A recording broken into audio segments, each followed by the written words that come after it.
গুপ্ত সংগঠন এই প্রক্রিয়ার সাথে জড়িত হয়ে মিলেমিশে সাধারণ শিক্ষার্থীদের যে গণতান্ত্রিক এবং যে সাংবিধানিক অধিকার, সেই অধিকারকে তারা ব্যাপকভাবে হরণ করার চেষ্টা করে। প্রশাসনকে বারবার আহ্বান জানিয়েছিলাম যে বিগত দিনে ফ্যাসিস্ট শাসনামলে যারা হলগুলোতে দায়িত্ব পালন করেছিল, হলের হাউস টিউটার হিসেবে, প্রভোস্ট হিসেবে, তাদেরকে রেখে কোনোভাবে একটি কার্যকর এবং নিরপেক্ষমূলক ডাকসু নির্বাচন আয়োজন করা সম্ভব না।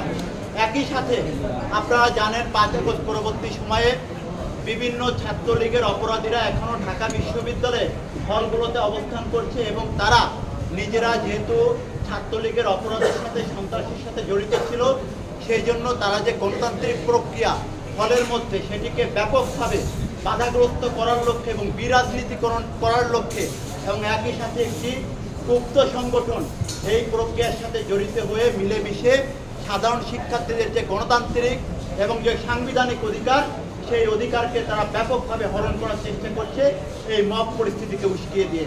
আজকে সেই ধারাবাহিকতায় এরকম একটি ঘটনায় আমরা ফজিলাতুন্নেসা মুজিব হলে দেখলাম। আমরা 2019 সালে যে সর্বশেষ ডাকসু নির্বাচনে দেখেছিলাম, সেই ডাকসু নির্বাচনেও আমরা একই ধরনের পরিস্থিতি দেখেছি। আমরা বিশ্ববিদ্যালয় প্রশাসনকে 5 আগস্ট পরবর্তী সময়ে বারবার জানিয়েছি, তারা একটি হল প্রতিনিধি তৈরি করেছিল। কারা এই হল প্রতিনিধি? কিসের হল প্রতিনিধি? আজকে এই হল প্রতিনিধির নামে তারা হলগুলোকে পুনরায় টর্চার সেলে রূপান্তর করার চেষ্টা চালিয়ে যাচ্ছে। এই ঘটনা আমরা বারবার বিশ্ববিদ্যালয় প্রশাসনকে জানানোর পরেও তারা কোনো ব্যবস্থা গ্রহণ করেনি। তারা ব্যবস্থা গ্রহণ করেনি বলেই আজকে ডাকসুর মতো এমন একটি সুন্দর গণতান্ত্রিক চর্চার আয়োজনকে বিভিন্নভাবে বাধাগ্রস্ত করার চেষ্টা করা হচ্ছে।